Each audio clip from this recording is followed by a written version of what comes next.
Андрей, привет. Привет. Спасибо, что пришел. Говорить будем о программировании, open source, Postgres. И сразу вопрос, как правильно, Postgres или Postgres? Сейчас короткая историческая справка на 30 секунд. А, Я стараюсь говорить специально постгря или постгри для того, чтобы анноить пуристов, короче. Чтобы, ну, в целом, как это сказать, инженеры говорят так, чтобы было понятно друг другу. То есть, с одной стороны, термины не должны смешиваться, да, вот колдобина с фиговиной, когда ты проектируешь систему, они должны различаться. Тебя должны понять все, кто монтирует и там устанавливает, дебажит то, что ты делаешь. С другой стороны, если тебя поняли однозначно, без мисинтерпретаций, говори что угодно. Вот, А поэтому постгря, постгре, постгрю, whatever. почему-то я Postgres говорю. На О Я ударение. тоже. Я, Да. когда знаю, что меня слушают не только пуристы, я говорю по очереди постгресс, постгресс, постгресс, постгресс, меняя туда-сюда ударение. Мгм. Идиоматично, да, Postgres, либо Postgres. Ну, как Ты, Postgres. ты давно в этой системе, в этом проекте? А, Ну, как первый патч я написал в 2016 году. Вот. Пользователем стал в 2007. Где-то так. Ну, то есть, типа, меньше 20 лет, на самом деле. Я пользователем стал раньше, чем ты, а коммитером так и не стал. Коммитер — это не тот, кто патч написал. Коммитером я тоже не стал. И Ну, я перешел из MySQL в Postgres давно-давно и не жалею. Скажи, что лучше, MySQL? Мы недавно в офисе обсуждали и спорили, и не могли прийти к выводу. У меня почему-то ощущение, что MySQL как будто бы не open source, и Postgres его обогнал именно потому, что был open source. Смотри, я, опять же, придерживаюсь инженерной точки зрения. Любые инструменты, которые решают твои задачи. Единственное, что ну, ты как инженер должен понимать, что некоторые твои задачи уходят за горизонт там десятилетий. Вот, или уходят за горизонт петабайтов. Тогда надо подумать. Ну и мой совет где-то в видео, он вообще не аргумент. Вот. А с точки зрения того, что использовать для системы, которую я прототипирую сегодня, блин, да используй все. Попробуй и SQLite тоже, и MySQL. Обе прекрасные базы. Ну, MySQL мне чуть-чуть больше нравится архитектурно.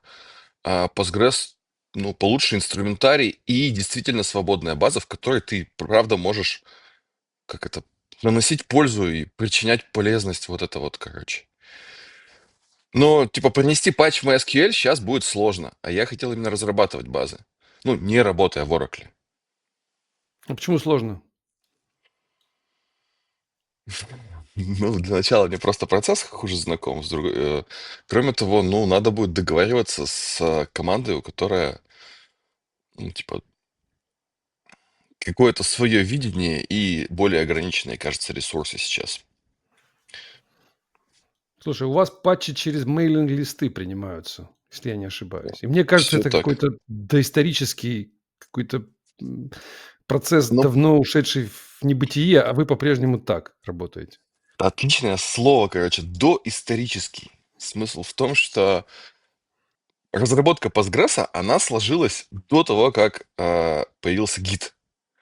Вот как бы до того, как мы стали вести историю так, как она ведется сейчас, мы уже написали Postgres, который вообще неплохо работал и неплохо развивался. А, да, это не лучшие инструменты сейчас у нас для разработки, но почти никогда инструменты не являются проблемой. То есть мне нравится, ну, то есть я просто сварился, как лягушка уже в этом мейлинг-листе. Когда каждый день его читаешь, потом приходишь в GitHub и такой, как это все разнуздано, неправильно, короче. Надо написать письмо, надо приложить патчик или серию патчиков. Вот. Ну, то Я есть, вчера полдня мгм. потратил на чтение вашего мейлинг-листа PGSQL Hackers, и это кошмар полный. Тебе Ну, это, понравилось? это имей, ну, как понравилось, это имейлы, нужно ветки разворачивать, нужно искать, где кто что сказал. Это все не форматировано, все plain текстом, ничего не подсвечивается, синтаксис не подсвечивается.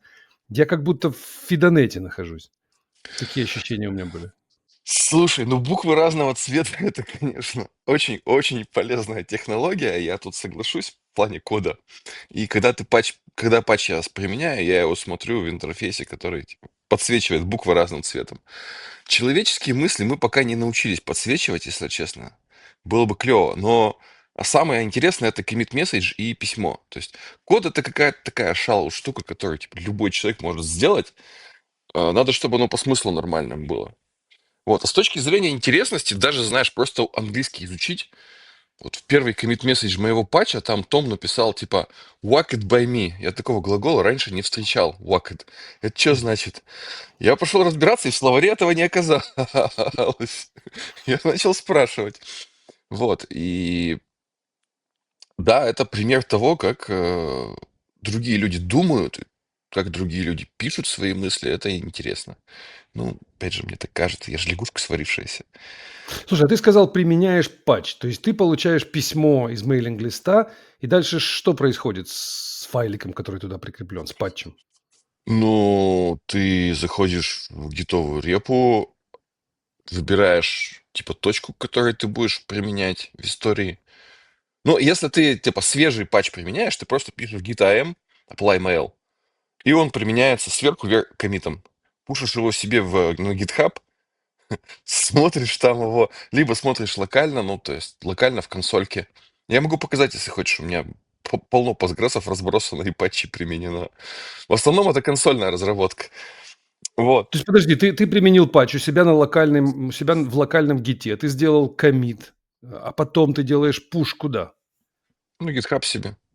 Себе. А как он попадет в основной репозиторий? Коммиттер, в какой-то момент, когда мы все сойдемся на том, что, ну, нормально, вроде ничего не сломали, обязательно сломали, но это другая история, сделает git-push на git postgres.org. А как вы узнаете, сломали или нет? Должен же CI какой-то быть. О, да, у нас есть CI, у нас есть тонны разных CI-ев. Ну, во-первых, у нас есть на GitHub базовый CI, который делает Make Check World на 5 платформах. Все постгрессные тесты прогоняются за 8 минут. На разных системах сборки, на разных операционных системах, там, в нескольких конфигурациях, но она не очень заморочена. Там, ну, то есть обычно это сделал автор патча или ревьюер, он посмотрел, что этот CI не падает. А после этого у нас есть build farm.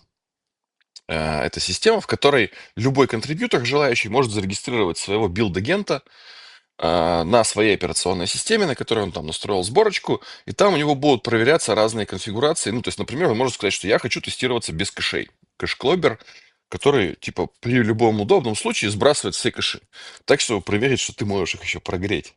Да? Или, например, как-нибудь по-другому там shared invalidation работает. Или по-другому работает, или запускаются дополнительные экстра-тесты, которые могут там по памяти чуть побольше аллоцировать.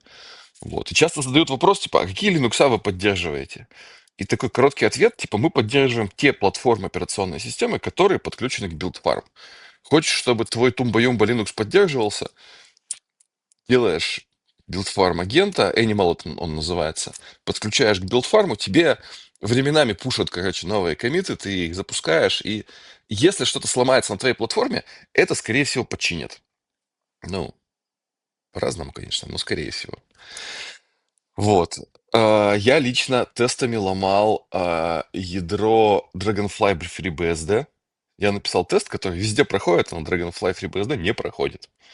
Вот. Мы написали мейнтейнерам этого ядра, они такие, опс, действительно. Починили там что-то в своей этой программулине. Мы собрали заново билд-агента, который, короче, на Dragonfly это делал. Связались с владельцем этого build farm Animal. Он обновил ядро операционной системы, тестики прошли. Мгм. Вот. Там сейчас, по-моему, несколько сотен разных конфигураций тестируется. Вот все, что подключено к билдфарму, мы поддерживаем. Ну и на самом деле работа коммиттера в том, что когда вот он запушил чей-то патч, он смотрит, не краснеет ли билдфарм. Еще там есть хвост подземных стуков. У нас есть вики-страничка, на которой расследование. Типа, было такое-то падение, и нам надо понять, это падение связано с космическими лучами или звезды так сложились, и компьютер сломался. Или это все-таки наша программа его сломала? Там с полсотни сейчас не расследованных случаев вот за последние несколько лет. Но сломался означает, сломался мастер или сломался внутри бранча? Я пытаюсь все равно понять, вы как-то Мы до того, как тестируем 5 бранчей стабильных и Мгм, апгрейды, все апгрейды между ними. мгм. То Вот, то есть я, есть... допустим, я прислал, Мгм. давай целый весь цикл пройдем. Я прислал патч в мейлинг-лист, решил Мгм. поменять одну букву. Ты, например, ревьюер, ты посмотрел визуально глазами, тебе кажется, что все окей, но ты же не запускаешь у себя на компьютере весь билд, или ты запустишь его, чтобы Запускаю проверить на нем? полный check world на вот на этом маке. Это MacBook Air, тоже типа Мгм. порядка 10 минут займет все тесты. Но если ты М, этого не сделаешь, то это вполне возможно твоя ошибка, и никто этого не заметит. Если я этого не сделаю, это ни на что не повлияет. Если, ну, в худшем случае про меня плохо думать будут. Так, В окей, допустим, ты самом забыл. страшном. Допустим, ты забыл это сделать. Дальше чё Меня могло происходит? вообще не быть. Просто коммиттер пришел и решил, что может запушить. Коммиттер в итоге отвечает за все, короче. Коммиттер Коммиттер — это крайний, не ты. Коммиттер — это это не кто-то из я, да. ключевой команды. А, Много коммиттеров там? 30 человек сейчас. Вау. Я хочу когда-нибудь стать коммиттером. Вот информационный повод, что мы тут сейчас встретились, это то, что меня добавили в список контрибьюторов, мейджор контрибьюторов, но это не важно. Но это как бы сторона, как бы с почетной стороны, да? И это мне на самом деле не так, чтобы важно. А я хочу обязанности, короче. Получить Вот, на коммиттера. да, да, То обязанности, есть они у 30 коммиттеров. человек могут фактически пушить в мастер. Да, ну не только в мастер, во все ветки. Кошмар. Но это же огромная вероятность ошибки. Каждый из них — это же человек. Это Он же не ошибиться может. вероятность ошибки, это гарантия ошибки. В смысле, когда пушат твой патч, ты знаешь, что что-то сломается, ты только не знаешь где. И если ты ответственный автор, то ты тоже смотришь билдфарм, ты смотришь мейлинг-листы на тему сообщений. Самая такая неприятная моя история произошла в 2018 году. Это вообще история, как я в Яндекс попал. Ну, в смысле, Так. она все хорошо закончилась, как видишь, да, меня еще не выгнали. Ты ш Вот. Но она произошла именно вот с тем случаем, когда мы нашли ошибку уже после релиза. Ко мне пришли ребята из почты, Яндекс Почты. Я тогда еще не работал в Яндексе как разработчик, я преподом был в ШАДе, вот тут в соседнем помещении, короче, алгоритмы рассказывал студентам. Тут они собирают совершенно бомбических студентов, которым надо хорошо рассказывать, и самому можно выучиться. Ну, неважно. Короче, ребята сказали, у нас есть Gin-индекс, который там в почте как-то используется, и он местами притормаживает, на локах висит. Я такой, отлично, звучит как алгоритмическая проблемка. Я сейчас локи переставлю, будет хорошо. Переставил локи, короче, стало зашибись, короче. Я написал научную статью в журнал о том, что я переставил локи, смотрите, как работает хорошо. Оно пошло в релиз, это закоммитил, Федя, кажется, закоммитил. Вот, оно пошло в релиз, и в 11.3, по-моему, то есть оно 3 минорных релиза прошло, прежде чем какие-то ребята из Microsoft написали: «Хей, пацаны, мы поймали дедлог в твоей классной системе». Вот, написали там 3 бэктрейса приложили, когда 3 процессика задедлочились. Я такой, упс, действительно, кажется, мое теоретическое доказательство, оно не доказательство, а просто буквы, короче, в журнале. Вот. Ну, мы патч отвертили тогда, но не целиком. То есть какую-то часть полезную от него оставили, там все равно были какие-то оптимизации полезные. А вот модель локировок в Gin-индексе мы вернули на то место, каким она была до 2018 года. У меня до сих пор в туду-листе переписать как следует. Переписать я переписал, но страшно теперь это менять, потому что у кого-то где-то что-то зависнет. Перестанет база работать, может быть, люди страдать начнут. Неприятно А же. тесты-то вы добавили на эти 3, на 3 запросика? Дай Нет. угадаю, не добавили. Нет, нет, нет, нет. Тогда у Понятно. нас не было инфраструктуры для того, чтобы воспроизвести этот дедлог. Сейчас у нас есть injection поинты для сложных дедлоков. Сейчас мы добавляем. Но это началось буквально вот в 23 году. До этого мы писали на дедлоке мы писали вероятностные тесты. То есть, типа, в 21 году я потратил почти весь год на баг, который ловился который у нас на продакшене воспроизводился раз в квартал. Один раз стрелял один запрос из миллиона запросов в секунду. Вот на Мгм. S3-шной базе. Там хорошая такая нагрузка. И иногда чпок запросик, короче, завис. Ну, это по расследованию. Не завис, там хуже было. Он не тот результат возвращал. Хм. Вот. Мы это расследовали с 19 года. Мне иногда приносили раз в квартал. В какой-то момент сказали: все, Андрей, бросай все, короче. Вот это нам, пожалуйста, почини. Первые 3 месяца я тупо смотрел, короче, в компьютер такой. Должно работать. Потом летом написал тест, который воспроизводил на ноуте за несколько часов. Сообщил об этом в хакерсы, никто не воспроизводил это. Я потом сократил его до там десятков секунд. После того, как я сократил до десятков секунд, появились письма, что да, я тоже у себя это на ноуте вижу. Но десятки секунд нельзя коммитить. Несколько месяцев я потратил на то, чтобы сократить тест до 50 миллисекунд, и в виде 50-миллисекундного теста этот тест был принят. Современные тесты на дедлоки обычно занимают, они субмиллисекундные, и, ну, типа, они невероятностные. У тебя нету генерации специфичной нагрузки, у тебя есть просто, типа, ты в нужном месте притормозил, подогнал другой процесс, его тоже затормозил, и воткнул вот гвоздь, короче, во все это сбоку. Вот. Если надо, я могу примеров потом кода тебе прислать, там интересно почитать. Интересно. А я зацеплюсь за фразу «нельзя коммитить десятки секунд». У вас что, Нельзя. запрещены тесты, которые длинные? Да. Ну, Хм. в смысле, у тебя там, допустим, несколько там сотен или тысяч разработчиков в мире, которые эти тесты запускают на каждый чих. Ты каждому из них по приколу там, вот у тебя один запрос впадал из там миллиардов, а ты теперь у каждого своего разработчика отбираешь по 10 секунд времени. Оно же складывается там в какие-то там годы.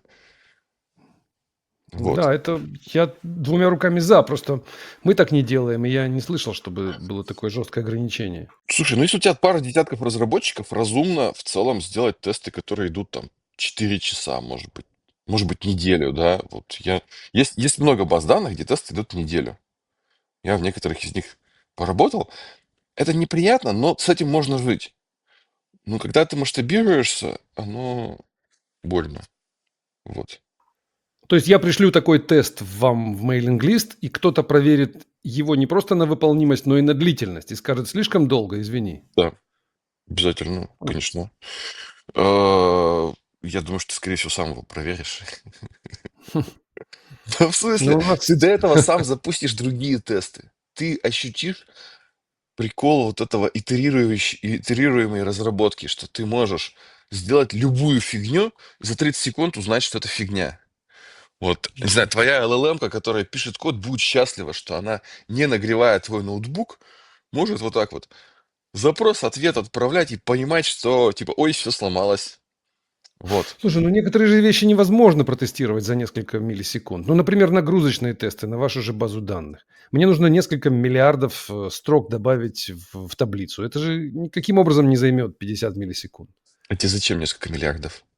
Ну, для того, чтобы проверить, как она работает на 1 миллиарде записей в таблице. Кэширует ли она их, индексирует ли она их, ну, работает ли она в принципе на таких объемах. Для этого же мне нужен такой объем. В целом ты можешь, достаточно распространенный трюк, когда ты типа оставляешь миллиард страничек пустыми, не пишешь их на диск вообще, записываешь миллиард первую. Ну, то есть, типа, создаешь крайние случаи без, собственно, разворачивания вот пустых данных, да, сгенерированных. Такое встречается. То есть всякие врейп-раунды так тестируются, переполнение там. Ты просто искусственно создаешь в системе состояние вот этого пограничное. Вот. Но обычно ты что-то хочешь. То есть похожая история, например, вот мы не закоммитили, правда, этот тест на вакуум бы дерева. У тебя есть файл, в котором лежат странички, которые, ну, в деревянный граф связаны, да, вот. Мгм. Ты можешь обходить это дерево с целью поиска мусора в логическом порядке. То есть с рута спускаться на нижний уровень, да, вот там, либо DFS, либо PFS. Но если твоя база работает на жестких дисках, это типа не круто.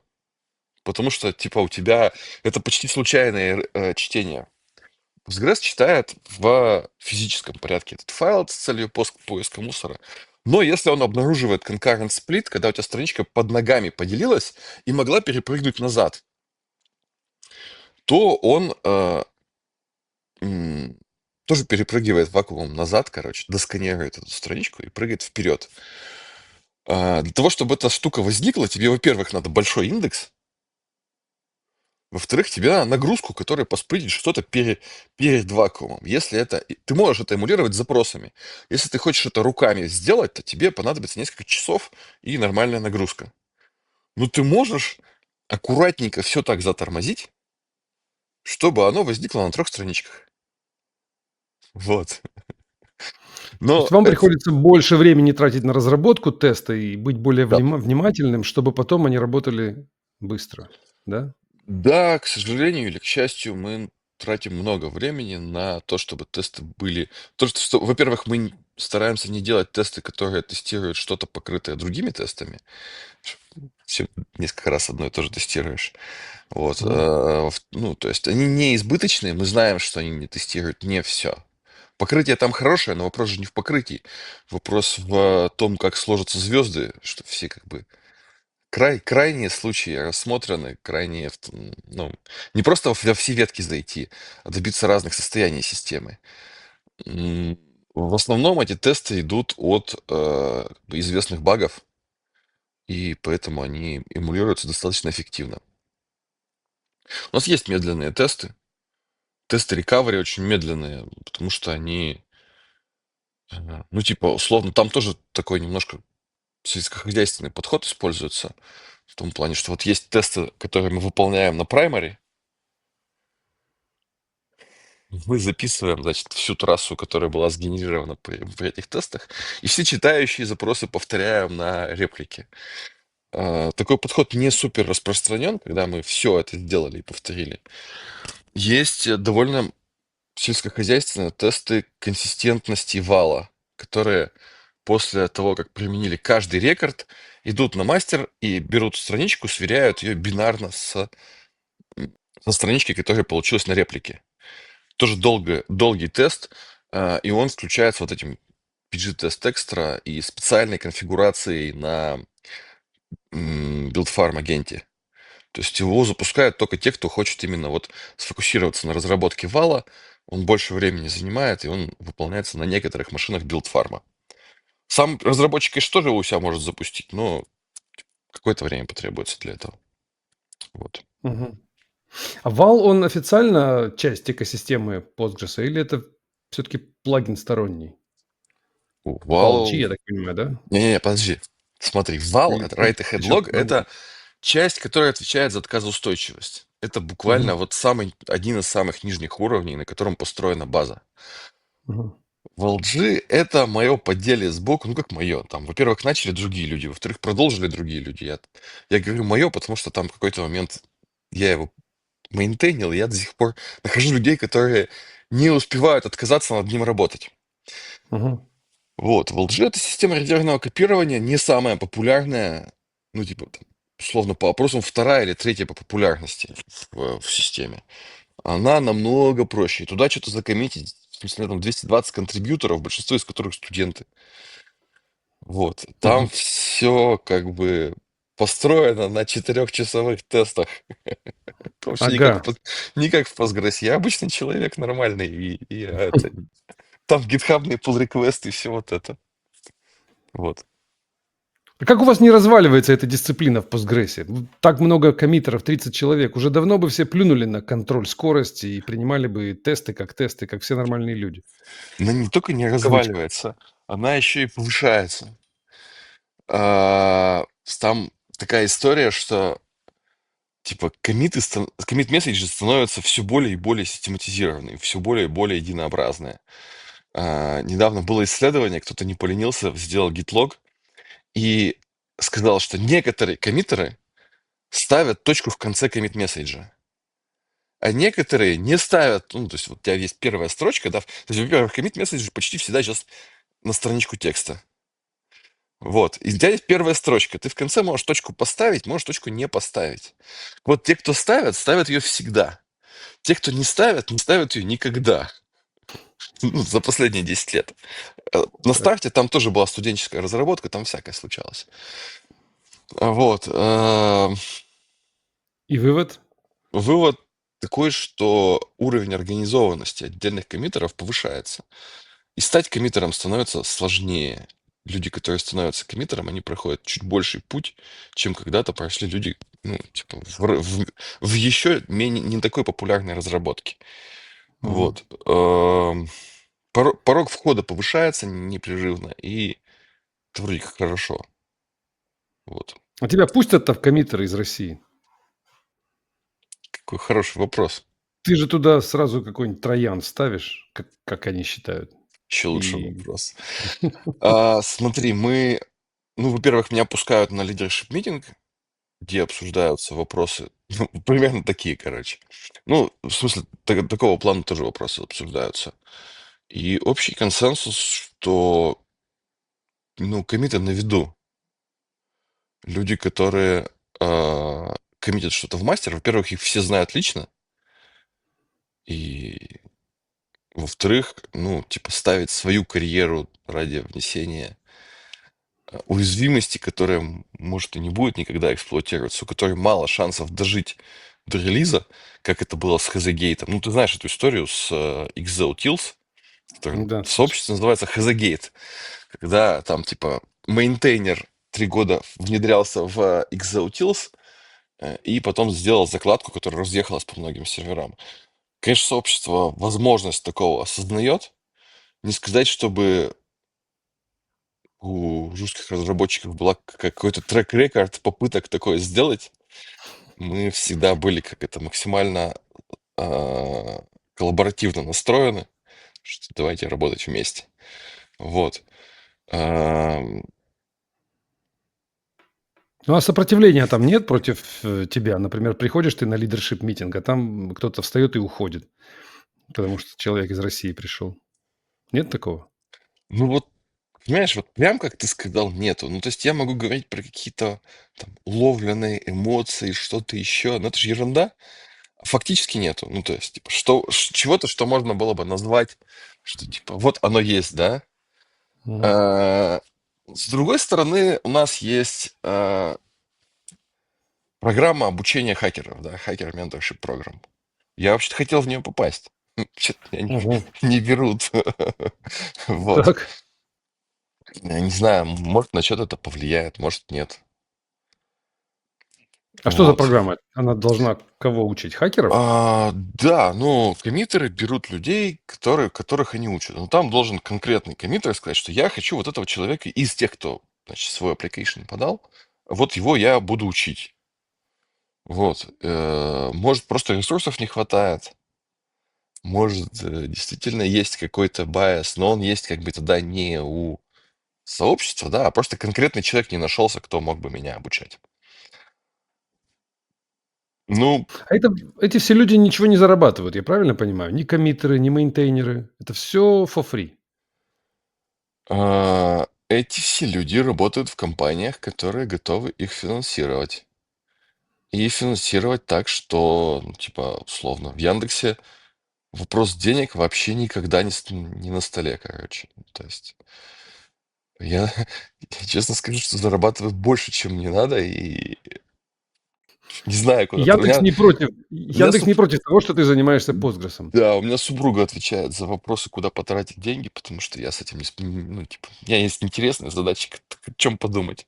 Вот, ну и там, условно, Amazon или Microsoft или там Enterprise DB готовы людям платить просто за то, чтобы они продолжали делать то, что делают. Хорошие деньги и, ну, в смысле, ты можешь открыть любую презентацию амазоновского коммиттера, да, зайти на Levels for Your Interests, а поскольку человек использует, ну, в Амазоне человек обязан использовать корпоративный шаблон, в котором он обязан написать свою должность, которая явно раскрывает его доход. Вот, ты можешь понять, сколько они зарабатывают. Там Так. нормальные деньги. Ну, небольшие, не Это не миллионы долларов в год. По Мгм. крайней мере, не множество миллионов долларов в год.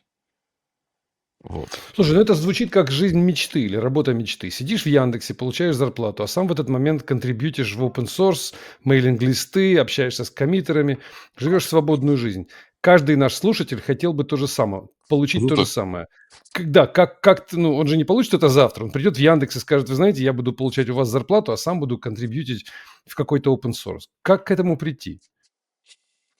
Я, короче, ну, не знаю, но мне надо как-то ответить на этот вопрос. Ко мне пришли ребята с Open Source Jam, это мероприятие, которое, сори за рекламу, можешь вырезать, если хочешь, будет через там пару недель. Говорят, нам нужно, чтобы ты рассказал что-нибудь карьерно полезное. Я такой, блин, я не знаю, что рассказывать-то. Говорят, давай сейчас мы тебя заанонсируем. Я в GPT записал вопрос, типа, как назвать свой доклад, который я не знаю о чем. Он говорит, вот ты знаешь, есть марафоны, короче, успеха. Значит, тут успешный успех, Тони Роббинс, что-то там про Блиновскую мне написал. Говорит, вот тебе надо сделать такой же доклад, чтобы людям было понятно, что ты как бы иронизируешь, потому что никто от тебя этого не ждет. Поэтому я сделаю доклад, который называется, значит, от нул к успеху, значит, марафон от нул к успеху. Давай подумаем, что там рассказать. Я могу рассказать свою историю, но ведь правда, что истории отдельного человека, они невоспроизводимы. Ну, типа так, звезды сложились. Подожди, давай Хочется... я тебя спрошу конкретнее. Ты для Яндекса-то делаешь чего-нибудь? Да, Или конечно. только для Postgres? Ну, в смысле, Яндекс использует Postgres. Да, но они могут использовать его и без тебя. Они могут взять open source решение, писать туда баги, если у них будут они, и все будет работать. Но ты же что-то делаешь и для них какой-то локальный девелопмент. Смотри, когда... Ну, нет, локальный девелопмент я не делаю, я делаю только апстримный девелопмент, и все мои ребята, у меня 15 инженеров, делают разработку на 100% открытую. Ни одной строчки кода мы не пишем. Так, Приватно. сейчас я уточню.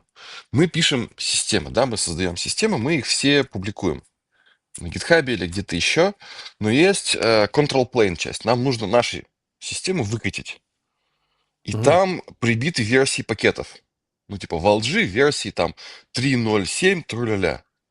Мгм. Вот, мои ребята коммитят в control plane с точки зрения бампнуть пакет, с точки зрения отривертить пакет, с точки зрения написать как бы вот maintenance таски, которые обновят этот. То есть, короче, есть небольшая часть разработки про то, чтобы наши пакеты доехали до наших клиентов Яндекса, которая закрытая.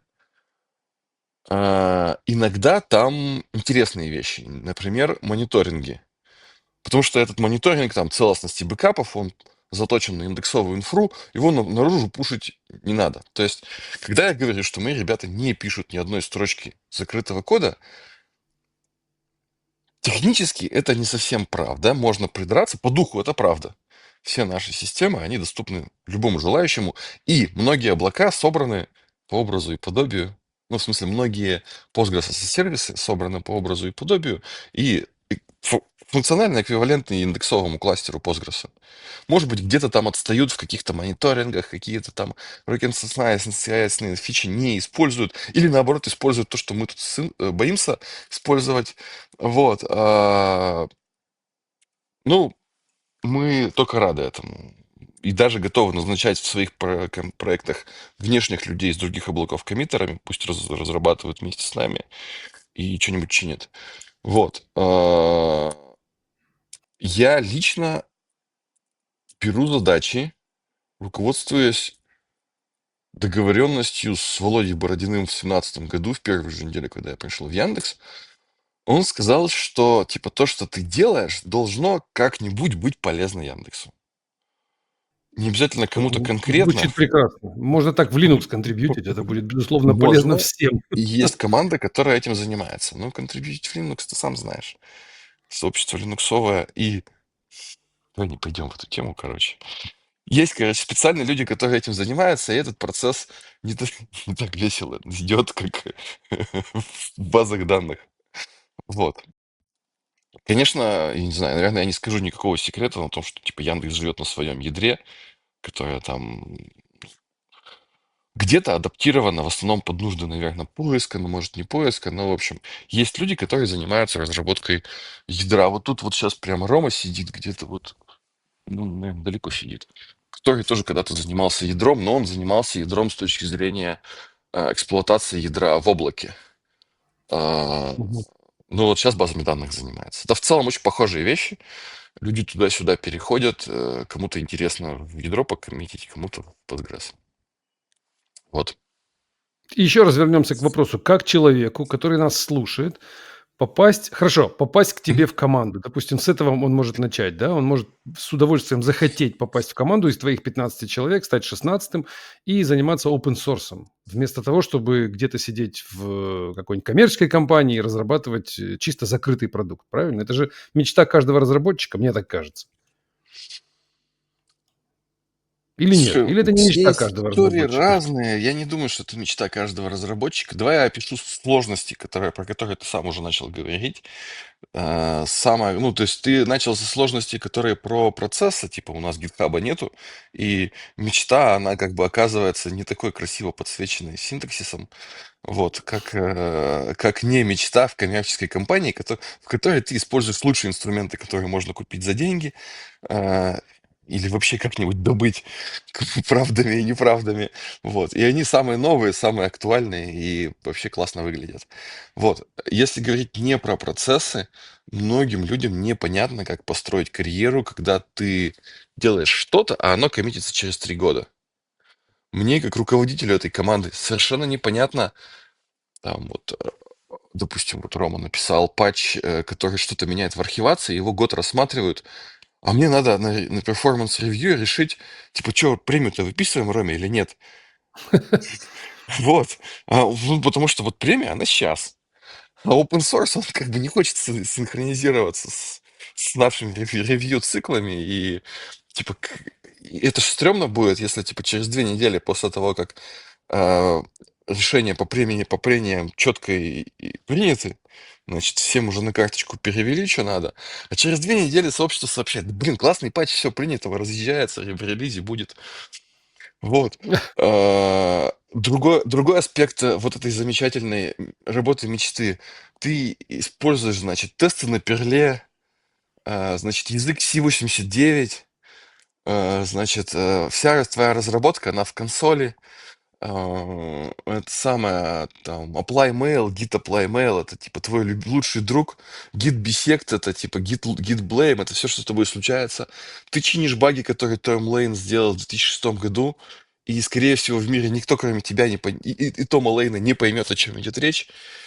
Вот. Это как бы, ну, то есть ты пользуешься чем-то, что в других местах не надо. Часто люди вот приходят в Яндекс и говорят, что вот мы освоили индексовую инфраструктуру, а она компаниям поменьше не нужна. Вот мне вот это вот знание в MapReduce системах, я его где, кроме Яндекса, применю? Ну и там условно какого-нибудь Гугла, Фейсбука, да? А, Я тут придерживаюсь точки зрения, что типа надо разобраться в самой сложной фигне. Все, что доступно, надо в этом разобраться. И вот такой подход, он рано или поздно приводит к тому, что в целом тебе нравится то, что ты делаешь, и ты доволен тем, чем занимаешься. Ну и второй аспект, что сообщество крайне рекомендует новым контрибьюторам, как это они формулируют, scratch your own itch. Типа, чеши там, где чешется, короче. Вот у тебя есть какая-то проблема с базой, начинай ее решать. Если у тебя нету проблемы с базой, не надо решать то, что не является проблемой. Вот. В этом плане для того, чтобы начать разрабатывать Postgres, надо начать с разработки систем, которые Postgres пользуются. И, возможно, вы захотите разрабатывать Git или разрабатывать Linux или разрабатывать там, не знаю, Jenkins какой-нибудь. Я, кстати, вот эти проекты, которые я вспоминаю, это все проекты менторов, которых я встречал в программе Google Summer of Code, которые были вот где-то здесь, вот, либо в Екатеринбурге, либо там в Москве, где-то рядом. Вот, то есть люди этим занимаются, вот люди вокруг этим занимаются. И это не... Там лучше жизнь, чем в Postgres, в том плане, что там, может быть, где-то инструменты поновее. В Git все то же самое. Вот. Не только Postgres — это open source разработка, и много команд, которые контрибьютят в другие полезные системы. Общий подход, что, типа, можно заняться тем, то есть, типа, если ты мейнтейнишь популярный проект, будет много компаний, которые хотят оплатить твою работу. Это так. С другой стороны, денег как бы при определенном майндсете денег никогда не хватает, и всегда хочется больше. А вот эти все компании, они захотят тебе конкретные деньги заплатить. Ну вот, давай с потолка возьмем, допустим, вот Amazon, да, я не утверждаю, что это правда, допустим, вот он платит $1 000 000 в год. Можно в моменте сказать, о, какие хорошие деньги, о, как дофига. А потом, прожив несколько лет на $1 000 000 в год, сказать, Хочу 2. да, ну, ладно, ну не два, я не жадный же человек. 1 100 000. 1 150 000. И тогда жизнь заиграет новыми красками. Вот тогда станет нормально. А сейчас я что-то какие-то старые вещи делаю за какой-то миллион. Это вообще ни о чем. Вот. То есть разработчикам денег хватает примерно всегда. Вопрос чисто отношения к деньгам. Ну, может, мне кажется, может, моя жена со мной не согласится, и было бы неплохо, если бы я зарабатывал больше. Я почти уверен, что она так скажет. Ну и что ты собираешься сделать, чтобы зарабатывать больше? Вот Ничего. поделись Нет, нет, планом. нет. Я инженер. Моя задача увеличивать количество счастья в мире. Я буду этим Так. заниматься. Вот я там много чего у меня не настоящего, знаешь, в жизни. Например, там, типа, вот у меня черный пояс по айкидо. Я не настоящий айкидок и давно не ходил на тренировки. Или вот я кандидат наук, да, я тоже ученый не настоящий, я по фану диссертацию защитил, и вообще-то исследованиями занимался, ну так, чуть-чуть. Вот инженер я настоящий, я действительно создаю системы. Это важная часть меня, и я в это верю, я буду этим заниматься, whatever going on. То есть, типа, неважно, что будет происходить, я буду делать системы. Даже если я окажусь в условиях, когда, типа, вот прямо сейчас системы делать сложно. Вот. Деньги То есть где-нибудь тебя добудем. вопрос признания тебя не волнует? Или признание не через деньги приходит к тебе?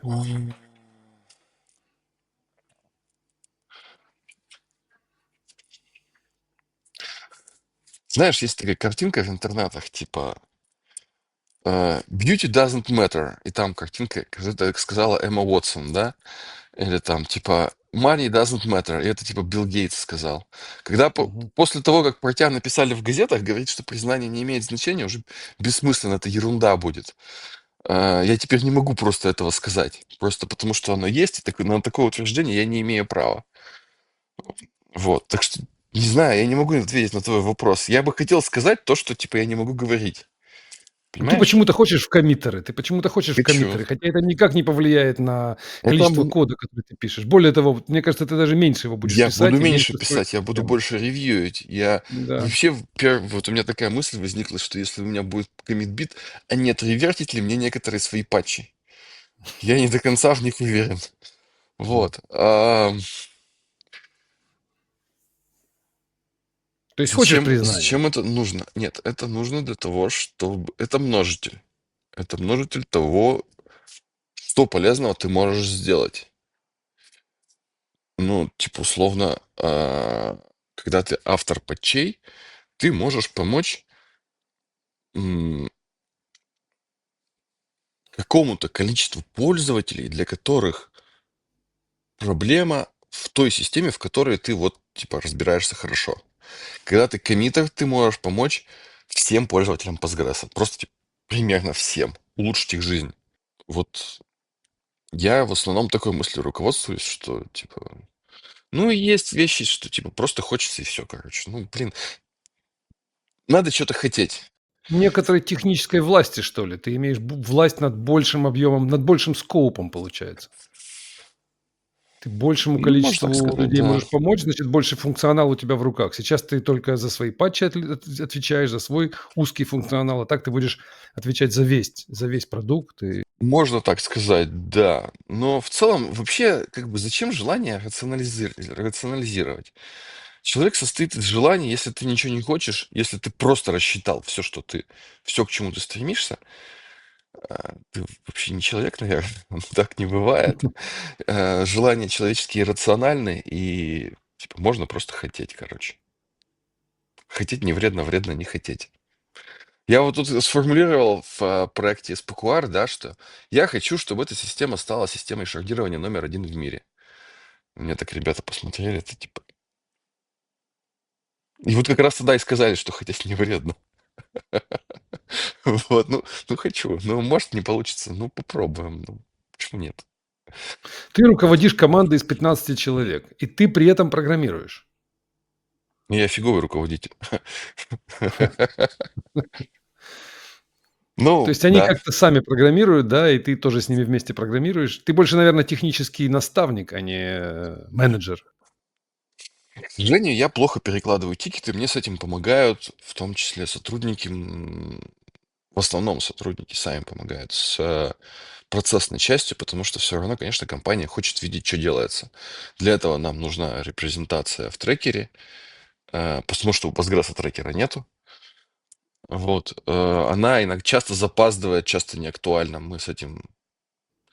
Хотел бы сказать, что боремся, но скорее ничего не делаем. Вот. Я в целом в Яндексе очень распространен такой подход, который типа говори как есть, короче, даже если это типа может быть может как-то тебя дискредитировать, там что-то еще. Вот. Не знаю, возможно, снаружи так кринжово звучит, типа, когда руководитель говорит, да, я фиговый руководитель. Но у нас так принято, короче. Даже если что-то типа просто наиболее вероятно, чем детерминированно известно, ты можешь об этом свободно сказать. Вот. Я могу сказать, что у меня хорошо получается мотивировать людей. Почти никогда не случается, что человек работает у меня в команде, потому что ему сказали над чем-то работать. Обычно люди хотят это сделать. Но история точно такая же, просто я вместо приказа обычно продаю задачу. Говорю, что вот эта задача очень полезна.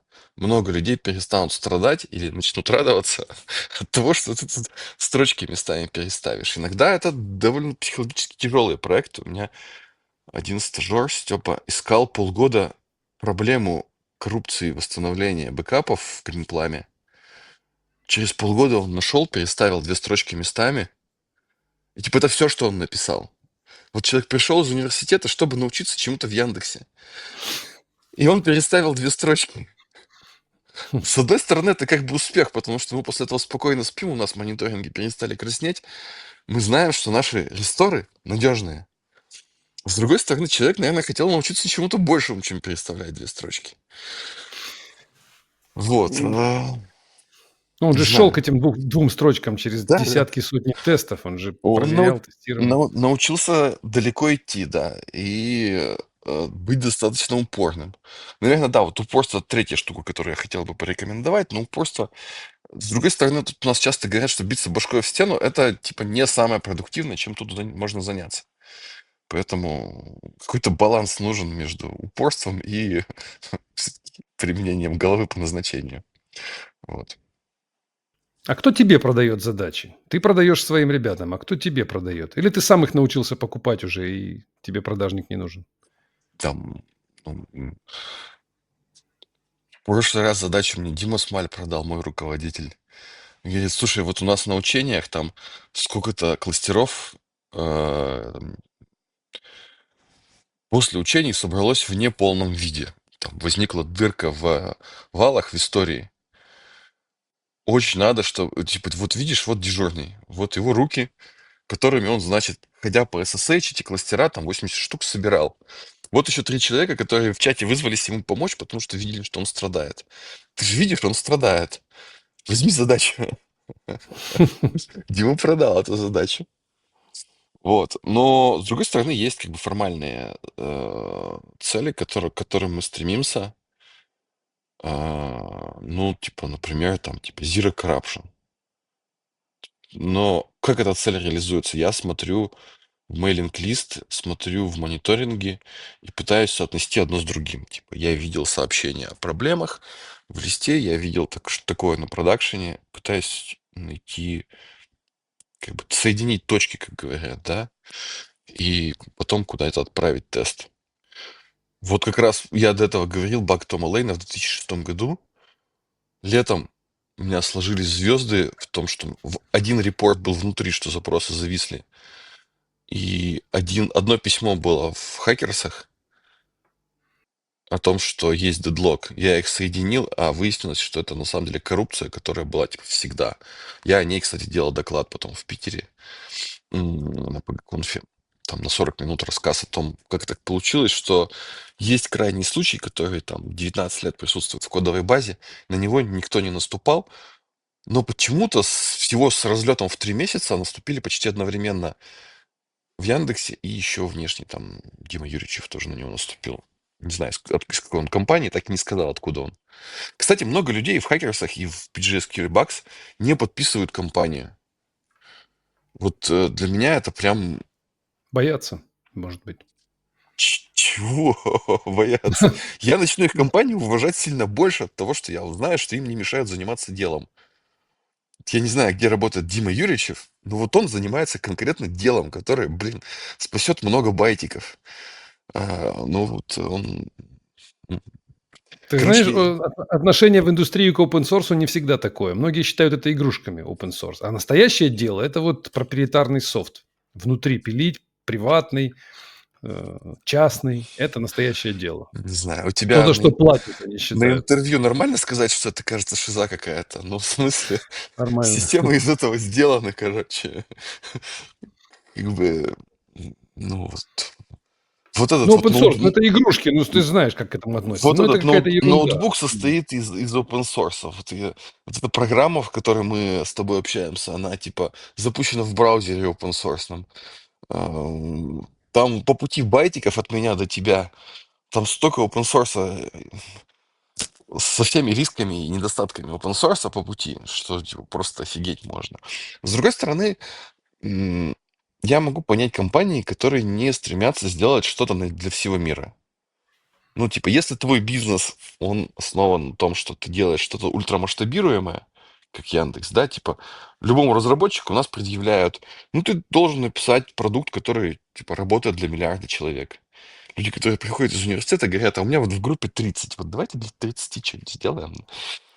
И это нормальный подход, типа, мы делаем что-то для небольшого количества людей, и тогда у нас нету вот этого множителя,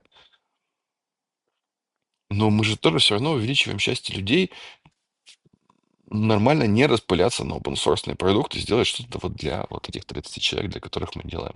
Может, у нас вообще один пользователь, потому что им очень нужна наша программулина. Может, я вообще для себя пишу программу, я за нее себе заплачу, короче. Нормальный подход. Короче, ладно, я не шиза, нормально, я их тоже понимаю, и это... А если человек работает где-нибудь в компании, которая, не знаю, автоматизирует работу конкретного супермаркета или сети супермаркетов, и он хочет open source делать. Он не в Яндексе, он не в твоей команде. Он работает в автоматизации, АСУТП строит для супермаркетов. А хочет open source. Что ему делать? Твой СУТП совет. все-таки это не супермаркеты. Я когда-то налаживал сортопрокатный стан какой-то прокатный стан, короче, на Амурметале, на заводе Амурметалл. Вот. Там были АСУТП, короче, 0 супермаркетов участвовало в этой системе. А, Окей, он делает АСУТП на заводе. Там нет н- речи об open source. Он у конкретный него продукт делает для конкретного стана прокатного, вот, как ты вот на сказал. этом прокатном стане есть какие-то компоненты, которые он захочет улучшить. Вот в той, там, не знаю, как она называется, SCADA-системе, которую он использует. Если это не там какой-нибудь Siemens, да, а что-то open source, там есть что улучшить. А, Postgres это не единственная система, которой надо заниматься. В мире полно других полезных систем. В конце концов, там у него, не знаю, какой-нибудь браузер может быть по пути, который типа тоже open source, который там Chromium или там V8 можно улучшать. Этим тоже можно заняться, начать просто с того, чтобы его собрать. Вот. Посмотреть, какие проблемы с ним есть. В первую очередь Призма. надо работать над своими инструментами, над инструментами, которые ты считаешь своими. Э, Может быть, это не супер часто используемая штука, но она тебе нужна. Когда ты начинаешь делать что-то, что тебе не нужно, я не думаю, что это правильный путь. Вот. То есть просто выйти в GitHub, найти самый популярный проект и начать туда коммитить, не особо Нет, понимая, нет, нет. зачем он.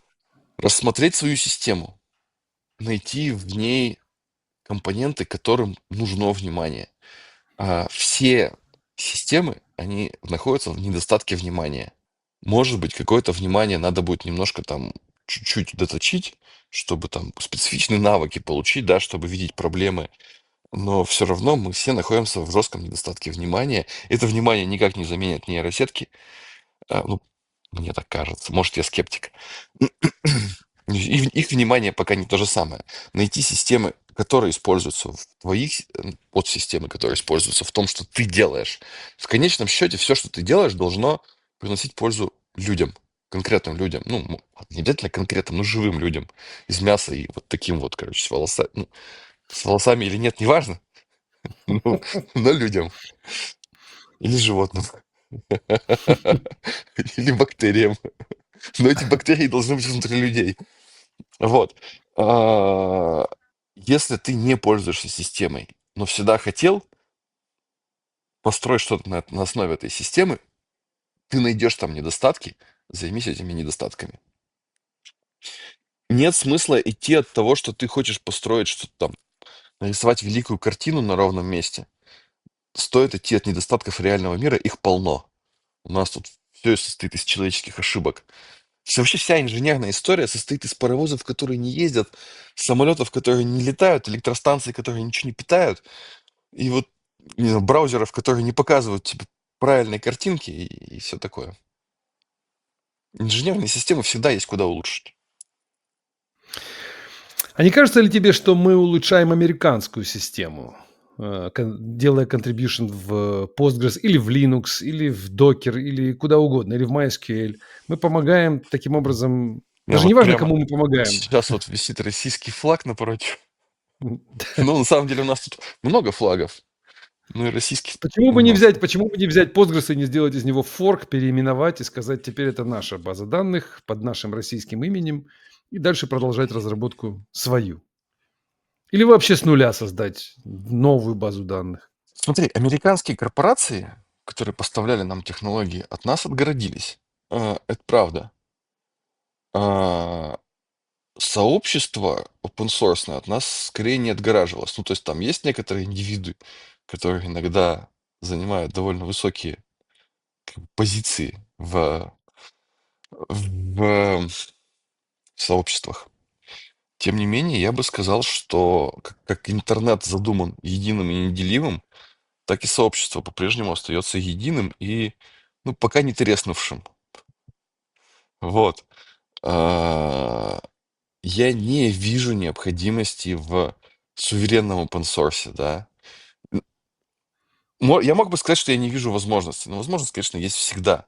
В любой пещере из куска провода и паяльника ты можешь сделать процессор и счастливо налаживать свою систему, которая будет иметь, ну, как бы какие-то ограничения, но рано или поздно ты ее организуешь до нужного уровня. Конечно, можно построить open source и в очень маленьком сообществе, не говоря уже о том, что в такой большой стране можно создавать системы. Мы прекрасно знаем, что решение отдельных задач, там, ну, какой-нибудь космической гонки, нашим инженерам вполне доступно. А, Но люди будут счастливее от того, что мир будет единый. А, Мы все, вот люди вокруг, проживем жизнь более полноценно, качественно от того, что инженеры во всем мире будут дружественно друг к другу относиться. Я этой точки зрения придерживаюсь и, ну, часто бываю в той же Америке, делюсь идеями с удовольствием и подслушиваю замечательных идей у них, и они придерживаются той же точки зрения. Мы создаем общие системы, нет необходимости их делить. Угроз в этом никаких нет, ну, с точки зрения безопасности. А Какие еще могут быть? Нам дают код. Почему нам бы не давать, не делиться кодом? Мое мнение никому не навязываю. Может быть, кто-то хочет иметь свою систему судного дня, такую надо строить как бы внутри одной монолитной сущности. Китайцы очень хотят так сделать. Они создают свои продукты, и очень часто это форки существующих продуктов, но далеко уходящие от оригинала со временем. Ты так 1 миллиард объединил под китайцев, типа все китайцы одинаковые. Это ж не так. Их там много, и они разные и интересные. Это, ну, бывает сложно как бы понять, который вот этот. Но, например, мы работаем над Apache Cloudberry. Это проект, вообще-то говоря, это проект китайской компании Hashdata. Мы пришли к ним, потому что Greenplum закрылся, деопенсорсился, американская компания Broadcom закрыла развитие проекта Greenplum. Мы хотели сделать российское что-то, но нам не удалось договориться. Мы никогда не хотели быть одни. Вот, типа, мы можем делать и, в общем-то, сделали свой форк, доступный всем, но мы никогда о нем не говорим лишний раз. Ну, типа, есть кому надо, используйте, не пропагандируем его нигде, не пиарим, там, не продвигаем. Вот. Но мы понимаем, что развитие, оно в сотрудничестве.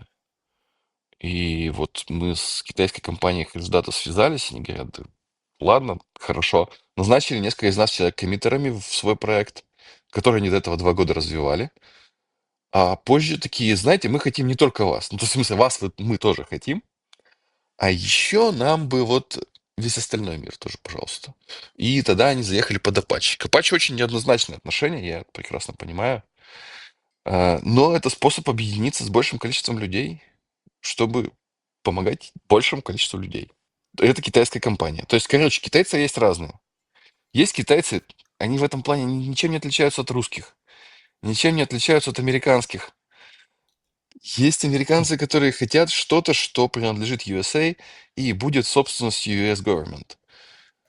Не осуждаю их. И они далеки от моего, от того, чтобы интересоваться моим мнением, поэтому нет смысла его лишний раз высказывать. А ты вот влияние на комьюнити имеешь какое-то? Ну, например, вот ты говоришь, нет трекера в Postgres.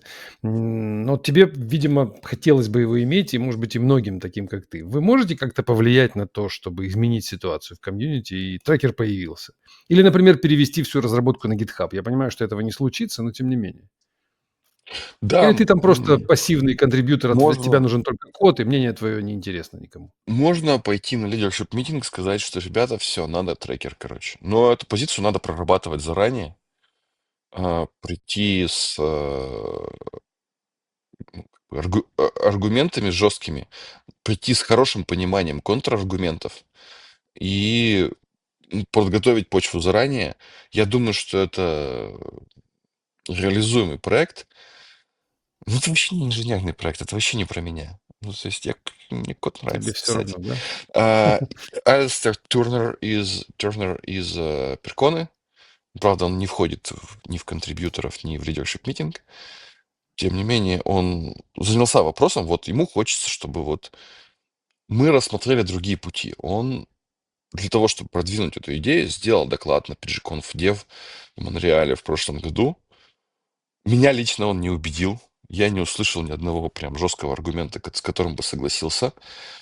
Тем не менее, видно, что человек работает в этом направлении. Желающие могут присоединиться к Алистеру. Им сложно произносить наши имена, нам сложно произносить их имена. Я не знаю, как правильно его произнести. В общем, короче, к нему вот можно присоединиться, и вдвоем вас уже будет больше, чем один Алистер. Ну Вот. хорошо, в области написания кода ты пишешь код каким-то образом, остальные люди пишут код другим образом. Наверняка у вас есть там внутри технические конфликты по тем паттернам, которые можно и нельзя использовать, по стилистике кода, по подходам, по обработке ошибок, ну, внутренние какие-то конвенции. У тебя есть М, возможность влиять на них? У Или любого ты... человека есть возможность убедить всех в трейде, Мгм. в том, что все готовы менять свою позицию. Типа, переубедить Тома Лейна не так сложно, как кажется. Единственное, что, ну, нужно как бы использовать разумные аргументы. Достаточно часто у сообщества есть какой-то байас, который легко преодолеть разумными аргументами. Вот, это случается постоянно. Ну и, опять же, как я уже говорил, внимание в дефиците. Ты свое внимание, любой человек, направив свое внимание в определенное место, делает так, что что-то случается. Ты там поворачиваешь свое внимание в сторону, не знаю, вот. Меня в какой-то момент Коля Самохвалов попросил обратить внимание на то, что нет транзакшн тайм-аута. Я повернул его, И он случился. То есть у нас до этого был idle in transaction timeout и idle timeout. А вот просто transaction timeout не было. Statement timeout. То есть много разных было, а вот такого не было. Но я обратил туда внимание, это случилось. И оно почти все так работает. Ты типа, вот у тебя есть своя валюта, твое внимание. Оно, ну, цено настолько, насколько оно, типа, глубоко проникает в суть изменения в базе данных. И ты вот эту свою валюту можешь куда-то отнести. Сказать, что вот в этой фиче, вот я туда ее инвестирую. Оно случится или не случится, если твоих инвестиций будет недостаточно. Для каких-то крупных вещей моего внимания явно недостаточно. Я вот позавчера написал статью на Хабре, где я писал, где я внимание проинвестировал, а его не хватило. У меня есть Ко мне пришли ребята из Яндекс.Клауд, сказали, что вот раз ты там в списке оказался, давай ты напишешь статью о том, как туда попасть. Я говорю, статья будет состоять из моих достижений. Она будет опубликована от меня. Я так не могу написать, типа, вот смотрите, какой я классный. Давайте я напишу, что у меня не получилось. Они сказали, окей, хорошо, напиши, что не получилось. А этот список, он больше, чем что получилось. Вот первый попавшийся, что вспомнил, я туда написал. Вот, и там написаны вещи, где реально моего внимания не хватило. Ну и не только моего, туда проинвестировались многие там крупные компании. В качестве примера могу привести историю логической репликации DDL. Ну, типа, ты создал табличку, и ее DDL реплицировался на логическую реплику. Очень простая фича. В нее Amazon проинвестировал десяток разработчиков в течение нескольких лет. Может быть, не full time они только этим занимались, но там очень серьезные люди долго этим занимались. И в итоге самое ржачное, что типа я как коммитфест менеджер туда пришел в 23-м году и такой, ну, у вас полгода ничего не происходило, я патч закрываю. И закрыл его. Вот. Но я спросил, вернее, типа, что-то будете делать? Мне 2 месяца не ответили, я закрыл его. Вот. Ну, это я бы не сказал, что я, типа, тут как бы властью злоупотребляю. Типа, ну, действительно, таких вещей много, которые, типа, много лет пилятся. Потом понятно, что мы зашли в dead end, ничего не происходит. Авторы не хотят явно сдаваться. Ну, типа, приходится сказать, что, ну, кажется, сейчас пока не полетело. А есть какой-то архитектор у проекта? Человек, принимающий финальное решение? К сожалению, ну, коммиттер, каждый коммиттер принимает финальное решение. А, Почти всегда, если человек принял неправильное решение, он ревертит сам. Есть похожий на архитектора, на скульптора, короче, сущность. Называется Release Management Team. Есть такая шутка, что разработка Postgres настроится 5 коммитфестами. Коммитфест — это место, где принимают новые патчи. И одним реверт-фестом.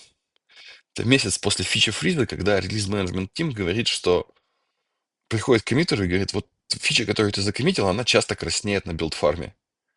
Либо ты решаешь этот вопрос, либо мы решаем этот вопрос. Почти всегда коммиттер сам идет и ревертит. Тот, кто закоммитил. Для таких вещей есть специальный список open items, когда типа не принято решение, что делать. Я думаю, что если коммиттер долго не будет решать вопрос, то он может лишиться коммит-бита, и кажется, такие истории были. Еще у нас есть core team, который официально заявляет, что ничего не делает. Я, Мгм. я тут передернул. Core team, конечно, Core team говорит, что вмешается, если коммиттеры не смогут прийти к консенсусу. И они говорят, что хорошо, что такого никогда не происходило. Коммиттеры всегда могут договориться друг с другом без вмешательства Core Team. Вот если ты прислал патч, и в этом патче ты меняешь дизайн, ты не просто Мгм. фиксишь баг, а ты меняешь дизайн какого-то блока кода, по-другому Мгм. делаешь. Коммиттер тебе говорит, ну, странно, что-то мне не нравится, я не приму эту историю, мне не подходит. Но ты считаешь, что ты делаешь правильно. Дальше что? Кого ты должен... Ты можешь как-то привлечь кого-то еще на свою сторону, дополнительных людей, собрать какой-то комитет? Кого ты должен убедить? Или коммиттер – это финальная точка? Других коммиттеров. То Любой есть ты коммиттер может, приглашаешь может принять Приглашаешь в патч. ветку еще людей и говоришь, начинаешь жаловаться на коммиттера своего первого. Слушай, но реальность, она не так выглядит. Она выглядит так, что ты идешь на конференцию, там, в бар с правильным человеком, ну, social ивенты там организуются автоматически. За кружкой пива ты как бы продаешь идею того, что это вообще на самом деле правильное решение. убеждаешь его, что вот в этих вот функциях нужно делать по-другому, да, в Да, принципе. Не в но одной из них, а вот у нас их 10 штук, они все делают вот так. Давайте мы, не знаю, в случае ошибки будем не -1 возвращать, а exception бросать. Ну, например. цифру бросать. Фи. Да-да-да. Елог у нас называется, когда у тебя там сик-хендлеры ловят твой... Ладно, не пойдем в Например. техническую часть, но, в общем, Да. а, Ну, кого-то ты одного убедил в баре, но там придет другой коммитер и скажет: "Нет, а я считаю по-другому". У но них ты же у каждого обычно свое видение просишь дизайна. не закоммитить, а поддержать патч или просто посмотреть. Если тебе два коммиттера говорят, что что-то не так, то не стоит дальше начинать. Правда. Ну, то есть, То есть некая такая демократия получается, некое такое, ну, решение большинства или группы, да? Нет единого человека, на которого можно опереться и нет, сказать: "Вот он как сказал, так и будет". есть человек, который в итоге будет отвечать. Ну, то есть, если ты найдешь человека, который будет отвечать за то, чтобы эта разработка случилась, то она случится. Причем дальше уже неважно, будешь ты сам сопровождать или нет. Если коммитер решил, что он хочет, чтобы это случилось, он имеет полное право взять твой патч. Ты можешь после этого быть вообще против того, чтобы его коммитили, но, но он решил, что пора коммитить. Ну и он То есть несет у вас за есть это архитекторы, ответственность. просто их 30 человек. У вас 30 архитекторов Да, фактически, это 30 людей, проблема занимающихся. масштабирования проекта, что Мгм. мы не можем разделить область ответственности. Каждый коммитер отвечает за все, вообще Мгм. все. Вот. Ну, есть такая джентльменские соглашения, знаешь, как джентльменам на слово верят. У нас тут такая же история, что если ты закоммитил какую-то фичу, то первые несколько лет за нее ты отвечаешь, а потом плавно все вместе. То есть, если что-то закоммичено давно, то это, короче, уже не ты крайний, а мы все вместе за это отвечаем. Вот. Но это просто, чтобы люди не боялись коммитить. У Роберта Хааса есть такой классный доклад, где у него там две картинки, значит. Все думают, как выглядит коммитер. Там такой чел сидит на троне, а я решаю, чей код принять. И там следующая картинка, как он на самом деле выглядит. Там человек сильно задерганный, кучей вопросов, и который при этом несет какую-то часть ответственности, которая вообще никому, кроме него, не нужна. Такая вот А история. тебя не напрягает, работа в формате, в котором ты, всегда должен быть, ну, всегда должен убеждать кого-то, чтобы твой код попал в итоге в продакшн? Ведь если бы это был твой проект, пускай бы он был меньше по размеру, ты бы там был царь и бог, ты бы там принимал все решения. Ну, так примерно и происходит. У нас довольно много open проектов, которые... Вообще, Postgres задуман так, чтобы были экстеншены. И у нас там десятки экстеншенов, которые не входят в ядро, и там мы сами решаем, что коммитить.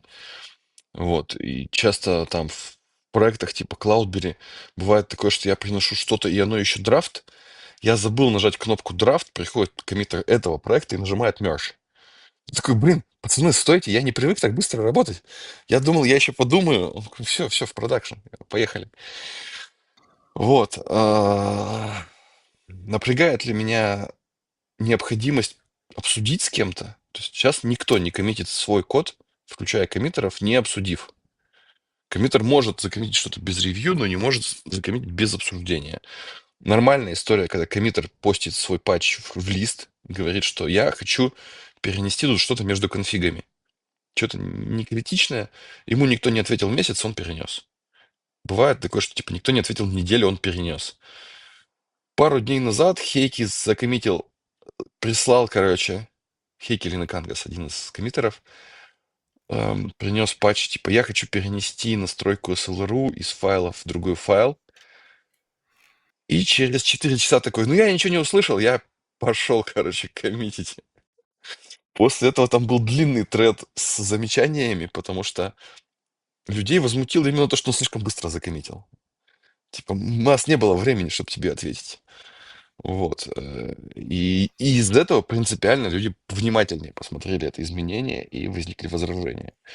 Если бы И у вас был GitHub нормальный, вы бы поставили бы обязательным наличие 2 ревьюеров на каждый pull request, и такой ситуации бы никогда не было. так оно не обязательно. Коммитер может коммитить все, что хочет. Ну да, но если бы это был GitHub с настройками контроля, то он бы не мог То коммитить мы все, бы что хочет. получили ненужное ограничение, которого у нас фактически не существует. То Ну, есть, не было бы такой ситуации. ну, то есть Никто бы не возмущался.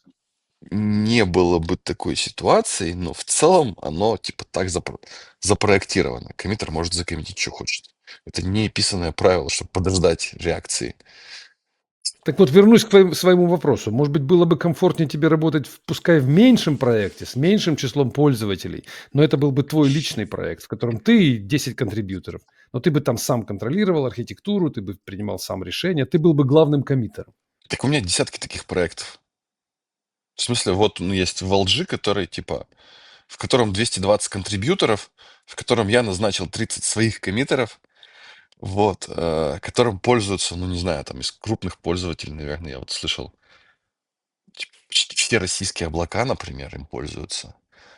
Мгм. Ребята из РЖД, не уверен, вроде на конференциях говорили, что тоже им пользуются. Западные компании тоже им пользуются. По-моему, Metro Cash and Carry им пользуются. Слышал, что вроде как GitLab тоже им пользуется. Microsoft Azure вроде им пользуется. Вот. Мгм. То есть, с одной стороны, он полезен, с другой стороны, он прям совсем мой. Я могу там анархию творить, потому что, ну, типа, есть админ-бит, назначать коммиттеров, удалять коммиттеров, делать чего угодно. Вот. И где тебе комфортнее, где тебе больше нравится? В большом проекте, где ты там на вторых позициях, или в малом, меньшем, он не совсем малый, но в меньшем, где ты самый главный? Ну, видишь, мне же хочется научиться. Мне нужно, чтобы там было много людей, которые лучше понимают системы. В Postgres я учусь намного больше. Мгм. Вот. Я чувствую свое развитие, да, то есть 20 лет занимаюсь базами данных, и я многого не знаю. Очень часто, типа, из коммит-месседжа Тома Лейна я могу узнать что-то новое, просто, типа, читая, что он там написал по поводу чужого кода. Вот, конечно, в Postgres интереснее. Но это специфичное место, где, типа, старые тулзы, где, типа, сложные задачи, где что-то делается годами, но там интереснее намного. Хм. Вот. Другое дело, что вот в Волжбе это штука, которая полезна прямо сейчас моему работодателю. Вот у Яндекса там 25 петабайт Postgres каждую ночь перекладывается с NVMe дисков в S3. Вот. Тулза, которая постоянно таскает много байтиков. Она заточена под наш продакшн. Ну, не только наш, то есть она в целом и в гугловом облаке может работать, и в майкрософтовском. Но поскольку у нас там большинство, мы сделали все, чтобы дома было хорошо. То есть, я не думаю, что Логично. надо ограничиваться одним проектом. Надо это самое, как это, попробовать все. Как это, Так, напоследок хотел спросить тебя про высшее образование. Ты преподаешь да. сейчас? Я Да, базы данных? доцент Уральского федерального университета, и я преподаю в ШАДе. Наша образовательная инициатива «Школа анализа данных». Если говорить про курс, который я преподаю, мне мой научрук в 2008 году сказал, типа, учи, чем вот занимаешься, тому и учи, короче, что вот актуально. Без разницы, как это называется, мы потом образовательную программу подгоним под то, что ты рассказываешь. Может, там с лагом в 1-2 года. Сейчас фактически моя дисциплина называется отказоустойчивые системы, и я обучаю тому, что происходит при отказе базы данных на примере Postgres.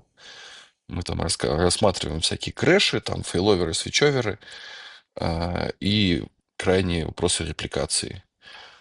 База данных, в общем, кажется, я не очень хороший преподаватель тут, потому что, ну, видишь, я вижу, как базы ломаются. Типа, вот у меня сейчас 25 тысяч баз в продакшене. Странное совпадение. Ну ладно.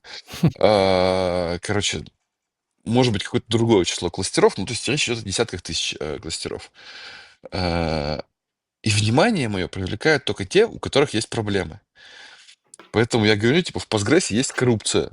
Она и есть там. То есть там есть баги, которые приводят к потере данных. Вот. Но нормальный человек в жизни об этом никогда не должен узнать. Вот. Если я людям начну рассказывать курс баз данных, я начну с того, что, типа, базы данных не работают. Они не решают свою задачу. Мне студенты спросят: зачем ты нам про нее рассказываешь? Скажу, ну это крайний случай, ну расскажи про нормальные случаи. А я забыл уже нормальные случаи. Я не знаю, как секвенс. Вот типа, ты делаешь таблицу, как правильно назвать секвенс? Надо туда название таблицы вписывать или не надо? Вот, или типа, а как, типа, вот там, выбрать, сколько мне индексов сделать. Да черт его знает, сколько тебе индексов. Ну, ты потрогай там на продакшене как-нибудь, решишь, сколько индексов надо. Вот. Общий курс мне сейчас не рассказать, и я придерживаюсь той точки зрения, что, типа, я могу рассказывать только то, в чем я специалист, там, моя область специализации с годами меняется, поэтому курс тоже переименован. Когда-то этот курс назывался компьютерная графика. Просто он потихоньку мутировал. Сначала мне было интересно, после компьютерной графики мобильная разработка. Я занялся, под Виндофон я писал под 7.5, вот, на C-Sharp. Потом что-то как-то мне стало интересно, немножко стал смещаться в сторону веб-разработки. Из веб-разработки он сместился ближе к базам данных. Из баз данных он пошел в ядро базы данных. Из ядра базы данных он пошел в, ну, вот как раз в фейловеры и в отказы. Ну, там, в мониторинге всякое такое. Вот. Но это один курс. Мы его просто, типа, подгоняли под то, что я рассказываю на самом деле. Вот.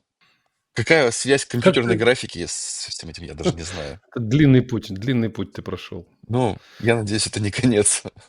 Мы продолжим мутировать дальше. Как ты оцениваешь качество студентов сейчас?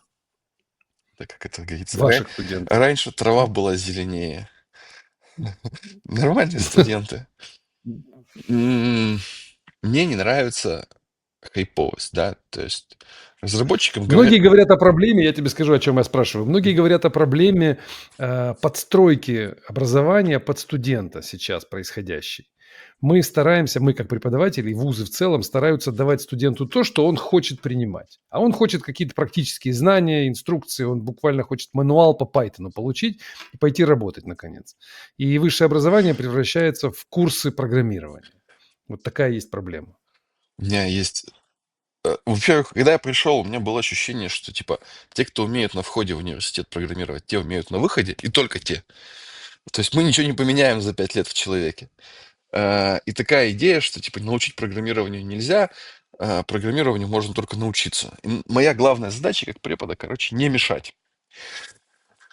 Потом мне мой друг Сергей Мировода сказал, что, типа, pressure makes diamonds, надо, короче, людей плющить и колбасить. И это, кстати, идея совпадает с идеей ШАДа, школа анализа данных. Там их основной лозунг «Будет сложно, вам понравится». Вот такая немножко садистская идея. Вот. А, Ну, блин, как есть, как бы. Ну Вот. да. Я все-таки придерживаюсь того, что обучение должно быть преодолением. Если студент просит питон, мы ему не дадим питон, мы заставим его писать на C. Если студент хочет C, мы его заставим писать на питоне. То есть смысл не в том, чтобы, знаешь, этот анекдот, типа, когда там два солдата сидят на плацу, проходит прапорщик такой, вы что делаете? Ну, все, закончилось свободное время. «Ну, как свободное время. Взяли два лома, подмели плац. Зачем, Да. товарищ прапорщик? Мы метлы возьмем, чисто будем. Не надо чисто, мне надо, чтобы вы задолбались. Вот. А, Такой, конечно, баянистый анекдот, и, ну, суть примерно такая. Мозг — это такая же мышца, его надо тренировать. Нужно, чтобы он напрягался, и те вещи, которые кажутся сложными, даже, возможно, как бы бесполезными, но именно нагруженными вот тем, что сейчас тяжело, их надо использовать. Исключая эмоциональную составляющую, конечно, типа просто страдать на ровном месте страданием не надо, но типа делать задачи, которые сейчас делать тяжело, их и надо делать. Вот, я стараюсь нагрузить все-таки студентов и предложить им что-то, что потребует от них умственных усилий. Что это будет конкретно? Ну, я вот умею в отказы баз данных. Если это будет матан, или если это будет сочинение стихов, или если это будет, там, не знаю, разложение каких-то химических реакций, там, без разницы. Человек должен научить свой мозг адаптироваться под нагрузку, а потом применить эту силу ментальную к тому, чтобы сделать системы и улучшить жизнь людей. Вот такое у меня мысль. Короче, студенты такие же, они приходят с мозгами, мы их тренируем как можем. Дельта небольшая, они тупеют сильно, пока у нас учатся. Но мы стараемся все-таки этому сопротивляться и оставить им, кроме как бы знаний, которые, ну, они более-менее объективны. Что-то человечество там изучило в системах, еще и дать им ментальную силу решать задачи. Вот. Ты берешь на работу студентов своих? Да. Бывает такое? Все мое подразделение пришло, за исключением 2 человек, пришло ко мне с стажерами. Они все выросли и почти все преподают. Потому что ты не можешь как бы впитывать знания, если ты ими не делишься. Ты что то не понял, пока ты это не объяснил. Поэтому, ну, я не говорю никому, что это обязательно. Я просто делаю сам, и многие делают так же. Да, Получать знания, золотые создавать слова. знания и делиться знаниями. Это важная компонента инженерной работы. Без этого получаются фиговые системы ненужные. Давай закончим каким-нибудь call to action. Что-нибудь продадим. Может быть, тебе нужны студенты, может быть, тебе нужны сотрудники. Дай какую-нибудь рекламу. Что тебе нужно? Контрибьюторы. Всех приглашаю поревьюить мои патчи. На Комментфесте их полно, которым не хватает внимания. Почти все патчи, про которые я делаю доклады, с одной стороны, я про них подробно рассказал, с другой стороны, там мало людей, которые в них смотрят. Прямо сейчас, если есть настроение, я бы очень был бы рад, если кто-нибудь бы поревьюил мои патчи про странички B-дерева и про сжатие вала. Сейчас Postgres пишет валы на диск в не сжатом виде. Как говорит Леша Миловидов, любой байт, который идет в I.O., достоин сжатия. Надо, типа, все, что вот в процессоре колбасится и выпадает оттуда, это все надо плющить. Вот, поревьюйте мой патч про Wall Compression, потому что там прям жестко не хватает людей. Я в январе написал про это. Ко мне залетало несколько человек с общими вопросами, код никто не смотрел. То есть нужно просто зайти в мейлинг-лист и там, не будучи ни Я коммитером, ни контрибьютором, ссылку ни приложу. мейнтейнером, Да, да, просто написать hello, я свое считаю, что это мнение. плохой патч, например, да, Да, потому-то, да. потому-то. Там есть два варианта. То есть у тебя как бы бэкэнды, их много. Ну, типа там 100 бэкэндов конкурентно пишут запросы. Они пишут свои рекорды и их сжимают параллельно. То есть каждый на своем процессоре. И я выбрал вот этот путь, когда каждый бэкэнд отдельно сжимает, потому что он лучше параллелится. Есть другой путь, можно просто, типа, когда они все уже сериализовали свои записи, и writer пишет wall на диск. Там сжимать проще, потому что у тебя уже есть последовательность. Тебе не надо думать, на какие байты сослаться раньше. Вот, может быть, стоит, типа, если вы считаете, что более простой путь самый лучший, попробуйте его и скажите, что, Андрей, твоя архитектура фигня, надо делать вот один сериализованный сжиматель. Вот это основной ключевой поворотный пункт, на котором надо сойтись. Либо мы сжимаем в каждом бэкэнде параллельно, с низкой связностью, но высоким параллелизмом. Низкая связность означает, что у нас будет низкий коэффициент сжатия. Либо мы делаем в один поток, но с хорошим коэффициентом сжатия. Либо, если вдруг вам покажется, что это хорошая идея, давайте сделаем оба варианта. Такое тоже приветствуется, но разберитесь в том, что происходит в системе. Для этого я пришлю ссылку на доклад, если он опубликован. Если не опубликован, хотя бы слайды пришлю. И ссылку на обсуждение в хакерсах. Просто заходите в почтовый клиент, отправляете письмо в этот тред. А зачем тебе это обсуждение? Что оно добавит? Вес придаст твоему патчу или просто тебе интересно стороннее мнение? В первую очередь, я бы хотел построить ментальную модель в своей голове. Вот у нас в голове не хватает средств интроспекции, средств рефлексии. Даже понять, какой зуб болит, человеку сложно. Вот. Хорошие идеи рождаются между головами. Это тоже вот одна из таких основополагающих вещей в Яндексе. Хочешь подумать, думай об кого-нибудь. Хорошие идеи рождаются в общении. Даже если это человек сидит просто как желтая уточка, на самом деле он внутри строит эту модель, и он тебе потом скажет, где ты облажался, где ты что-то не понимаешь. Вот. Приходите, обсудим. Пока что не очень люди. У меня вот даже висит этот самый, э, как бы, плакат про это, чтобы с кем-нибудь обсудить, но у всех свои задачи. Внимание человека очень ценный ресурс. Просто так его не добыть. Кстати, не отдавайте свое внимание ТикТоку или там Ютубу или там, не знаю, никакому контенту. Оставьте свое внимание, подарите свое внимание мне. Вот. Это самый важный совет за сегодня. А ты сам Ну, пользуешься тиктоками, инстаграмами, листаешь ленты? сообщество в социальных сетях, из-за этого я э, пользуюсь социальными сетями. Смотрю, кто куда собирается и поехать, на какие конференции. Э, Я одноклассникам пощу фоточки, как мы с сыном строим замки из песка несколько раз в год. Вот. В целом я веду социальный профиль. Он там на треть состоит из пробежек и с фоток с пробежек и этих самых, и из отпуска. Все остальное там технический контент, который в основном направлен на сообщество, с которым я общаюсь. Вот. То есть в ТикТоке меня нету, танцевать я не умею. Очень жаль, я бы очень хотел научиться и рисовать, и танцевать, и на пианино играть. Ну, Postgres Еще все играю. впереди. Да. Ну хорошо, дадим ссылки на твои социальные сети, пускай подписываются, смотрят тебя, Подписывайтесь, добавляйтесь в доклады. друзья, что там подписываться. И Я не... пускай приходят на конференцию. Я думаю, видео мы опубликуем до конференции, о которой ты сказал. Может быть, придут тебя послушать. Да, я постоянно на каких-нибудь конференциях встречаюсь, так что приходите, что-нибудь обсудим. Спасибо. Благодарю. Спасибо тебе большое. Давайте делать системы. Во.